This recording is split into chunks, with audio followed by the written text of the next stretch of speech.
తన 100 రోజుల పరిపాలనలో వరదలు, ఆడపిల్లల మీద రేపులు, వైఎస్ఆర్సీపీ వాళ్ళని మర్డర్ చేయటం, నరికి చంపటం, వాళ్ళ మీద తప్పుడు కేసులు పెట్టి ప్రజలకు ఇచ్చిన ఏ హామీ నెరవేర్చలేదు. కాబట్టి ప్రజల్లో తనకొస్తున్న చెడ్డ పేరుని డైవర్ట్ చేయడానికి డైవర్షన్ పాలిటిక్స్ లో ఈ రోజు వెంకటేశ్వర స్వామిని కూడా చంద్రబాబు నాయుడు గారు వదలలేదనేది మనకు స్పష్టంగా కనిపిస్తోంది.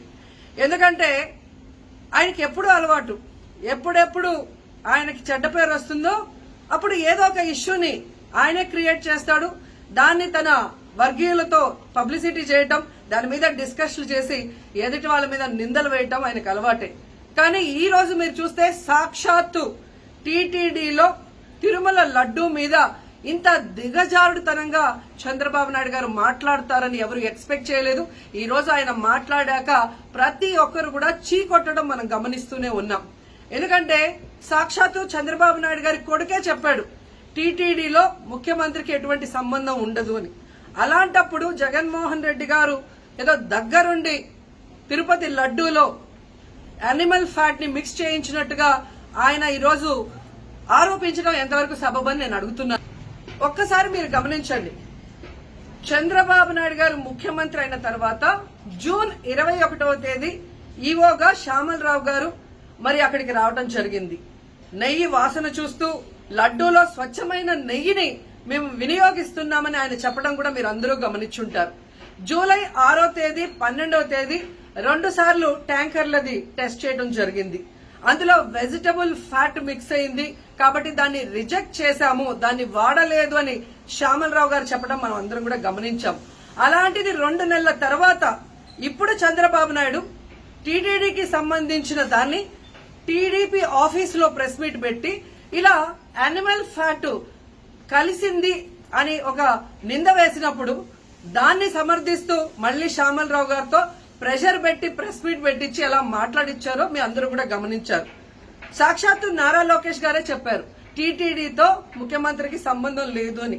అలాంటప్పుడు జగన్ గారి మీద ఎలా నిందలేస్తారని నేను అడుగుతున్నా. ఈరోజు మీ ప్రభుత్వంలో మీ ఈవో ఉండగా మీరు టెస్టింగ్ చేసిన మిల్క్ లో వెజిటబుల్ ఫ్యాటా ఇంకో ఫ్యాటా ఉంటే దానికి బాధ్యత ఎవరు?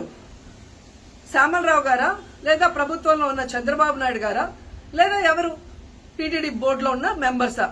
సో ఇది ఒకసారి మనం ఆలోచించాల్సిన విషయం. అంటే ఈవో గారు తాను జాయిన్ అయినప్పుడు ఏం చెప్పాడు, ఈ రోజు చంద్రబాబు నాయుడు ప్రెషర్ పెట్టాక ఏం చెప్పాడు అనేది భక్తులందరూ కూడా గమనించాల్సిన విషయం. రెండవది మీరు చూస్తే చంద్రబాబు నాయుడు డైవర్షన్ పాలిటిక్స్ ఎప్పుడూ చేస్తుంటారు. అలాగే ఈ రోజు ఆ తిరుమల కొండ మీదకి జగనన్న అధికారంలో ఉన్నప్పుడు మోడీ గారు వచ్చారు, అమిత్ షా గారు వచ్చారు, ఎక్స్ సీజే రమణ గారు వచ్చారు, ప్రెసెంట్ సీజే గారు వచ్చారు. అంతెందుకు చంద్రబాబు నాయుడు ఫ్యామిలీతో సహా వెళ్లాడు, పవన్ కళ్యాణ్ గారు వెళ్లారు. లడ్డూలో ఏ మాత్రం రుచి తేడా ఉంటే ఆ రోజే వాళ్ళు కంప్లైంట్లు ఇచ్చుంటారుగా, ఎందుకు కంప్లైంట్లు ఇవ్వలేదు? ఇప్పుడు ఆ 5 సంవత్సరాల్లో ఏదో జరిగిందని నింద వేయటానికి ఈ రోజు టీటీడీని ఎంచుకొని తిరుమల తిరుపతి దేవస్థాన ప్రతిష్టను దిగజార్చడం ఎంతవరకు కరెక్ట్ అని భక్తులందరూ కూడా ఒకసారి ఆలోచించాల్సిన అవసరం ఉంది. అండ్ మూడోది, ఈ రోజు ఎవరైతే బీజేపీ నాయకులు కూడా మాట్లాడుతున్నారో వాళ్ళని నేను అడుగుతున్నా, ఇదే టీటీడీ బోర్డులో మెంబర్లుగా బీజేపీకి సంబంధించిన వాళ్ళు ఉన్నారు. మరి ఆ రోజు తప్పు జరిగితే వీళ్ళందరూ ఎందుకు మోడీ గారికి అమిత్ షాకి ఇన్ఫార్మ్ చేయలేదు, ఎందుకు దీని మీద చర్యలు చేపట్టలేదు అనేది నేను అడుగుతున్నా.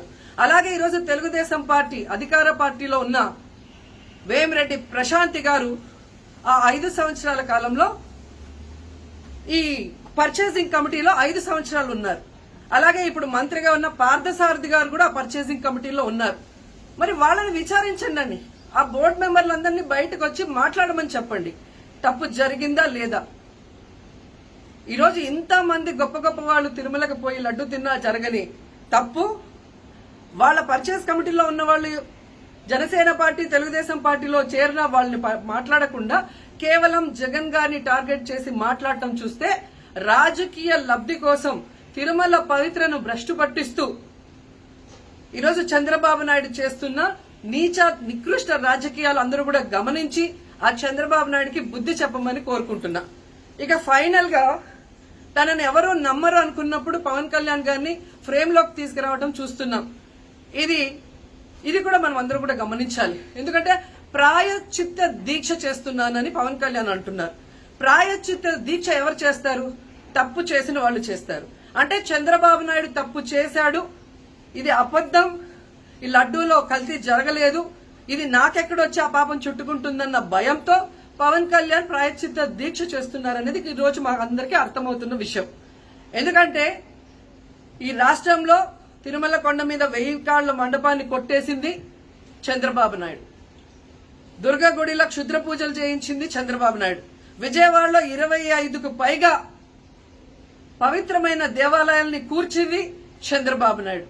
పూజల్లో బూట్లు వేసుకొని పూజలు చేస్తూ అన్ని తొక్కేసింది చంద్రబాబు నాయుడు గారు. ఇలాంటి చంద్రబాబు నాయుడు కోసం ఎన్ని ప్రాయశ్చిత్త దీక్షలు చేసినా ఆయనైతే దేవుడు క్షమించడు, అలాగే హిందువులు కూడా చంద్రబాబు నాయుడిని క్షమించరు. ఆ పాపం నుంచి తప్పించుకోవడానికి పవన్ కళ్యాణ్ చేస్తున్న ఈ 11 రోజుల ప్రాయశ్చిత్త దీక్ష పవన్ కళ్యాణ్కి మాత్రమే పనికొస్తుంది. కాబట్టి ఇకనైనా తిరుమల తిరుపతి దేవస్థానాన్ని అడ్డం పెట్టుకుని జగనన్న మీద దుమ్మెత్తి పోసే కార్యక్రమాల్లో ప్రతిష్టగా దిగజారిస్తే తిరుపతి అమ్మాయిగా నేను ఊరుకునేది లేదని కూడా ఈ సందర్భంగా తెలియజేసుకుంటున్నాను. రే జగన్మోహన్ రెడ్డి, అసలు నువ్వు మనిషివా పశువా? మనిషి లెక్క పుట్టినవా పశువు లెక్క పుట్టినవా? పశువులకైనా కనీసం కొంచెమైనా ఇంగితం అనేది ఒకటి ఉంటది, నీకు అది కూడా లేదు. ఇలాంటి దరిద్రులకి, నీచులకి, నికృష్టులకి ఆంధ్రప్రదేశ్ లో ప్రజలు సీఎం ని చేసి కూర్చోబెట్టినారు కదా ఇన్ని రోజులు. అరే ఆంధ్రప్రదేశ్ లో ఉన్న హిందువులారా సిగ్గు తెచ్చుకోండి ఇప్పటికైనా. మీరు ఎట్లాంటి వాళ్ళని, ఎట్లాంటి దరిద్రుల్ని, ముష్టి వెధవల్ని తీసుకొని వచ్చి సీఎం ని చేసి కూర్చోబెట్టారో అర్థం చేసుకోండి.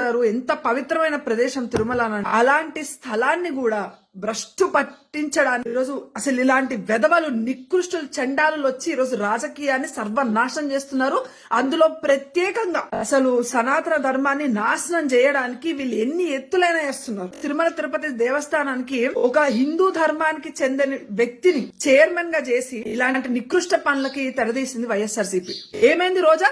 వెళ్తావుగా ఫోటో షూట్ల కోసం తిరుపతికి, సిగ్గు లేదా? అంటే నువ్వు ప్రసాదం తింటలేవా? అందులో బీఫ్, ఫిష్ ఆయిల్ మీరు కలిపేది. మళ్ళీ ఇలాంటి రాజకీయ నాయకుల్ని, వెధవల్ని తీసుకొని వచ్చి ముఖ్యమంత్రుల్ని వేసుకొని నెత్తి మీద ఎక్కించుకొని ఊరేగా చూసారా? ఆంధ్రప్రదేశ్ లో ఉన్న హిందువులందరికీ సిగ్గులేదు. వైఎస్ఆర్ సిపికి ఇంకా ఎవరైనా కూడా, ఏ హిందూ అయినా కూడా కొంచెమైనా చీము నెత్తురు ఉంటే మీ ఒంట్లో, ఏ హిందూ కూడా ఇప్పటి నుండి వైఎస్ఆర్ సిపికి ఒకడు వైఎస్ఆర్ సిపి కండు వేసుకొని గల్లీలోకి వచ్చిందంటే చొప్పు తీసుకొని పొలిమేర అవతల వరకు తరిమి కొట్టండి వాడిని. ఇంకోసారి జగన్మోహన్ రెడ్డి రాజకీయాలకు రాకుండా చేయండి. ఆంధ్రప్రదేశ్ లో ఉన్న హిందువులకి దమ్ము, ధైర్యం, చీము నెత్తురు కొంచెమైనా ఉంటే, అరే వాడి పుట్టుకంటే చక్కగా లేదురా, మీ బతుకులకి ఏమైందిరా దరిద్రులారా? దరిద్రుడు మన సంస్కృతి సంప్రదాయాల్ని మట్టిలో కలిపేస్తున్నాడు. ఎట్టి పరిస్థితుల్లో కూడా ఇలాంటి నీచమైన, నికృష్టమైన పని చేసిన జగన్మోహన్ రెడ్డిని వదలకూడదు. ఈ ధర్మాన్ని భ్రష్టు పట్టించడానికి ఉన్న ఈ రాజకీయ నాయకులు, ఇలాంటి వెధవల్ని అసలు రాజకీయంలోకి అసలు మీరు ఎంకరేజ్ చేయకండి, వాళ్ళకి ఓట్లేసి గెలిపించకండి. జంతువుల కన్నా హీనమైన బతుకువాడిది. రే మీ అయ్యని చూస్తే దండం పెట్టబుద్ధి అయిద్దిరా, నిన్ను చూస్తే పిండం పెట్టబుద్ధి అవుతుందిరా. మాకు ఎందుకు వస్తున్నారా రాజకీయంలోకి? మా ధర్మాన్ని నాశనం చేయడానికి కాకపోతే ఎందుకు ఉన్నావు అసలు నువ్వు రాజకీయంలో? ఎందుకు ఓట్లేసినారు అసలు వైఎస్ఆర్సీపీకి హిందువులు? ఇట్లాంటోళ్ళకి అసలు ఏ శిక్ష విధించినా తక్కువనే, ఏ శిక్ష విధించినా కూడా. పవన్ కళ్యాణ్ గారు చెప్పినట్టు ఇది ఒక్క తిరుపతికి సంబంధించిన ఇష్యూ మాత్రమే కాదు, మన దేశ వ్యాప్తంగా కూడా ఎన్నో గుళ్ళని గవర్నమెంట్ కంట్రోల్లోకి తీసుకొని వచ్చి అటు హైందవ ధర్మాన్ని సపోర్ట్ చేసే నాయకులు లేని రాజకీయ పార్టీలు ఎప్పుడైతే అధికారంలో ఉన్నాయో, ఈ సనాతన ధర్మం, హైందవ సంస్కృతి మొత్తం మట్టిలో కల్పిస్తూనే ఉన్నారు. పవన్ కళ్యాణ్ గారు చెప్పినట్టు నేను 100కి 100% పవన్ కళ్యాణ్ గారు చెప్పిన మాటలకి నేను ఆయనకి సపోర్ట్ చేస్తున్నాను. మనకి సనాతన ధర్మ రక్షణ బోర్డు అవసరం ఉన్నది దేశంలో.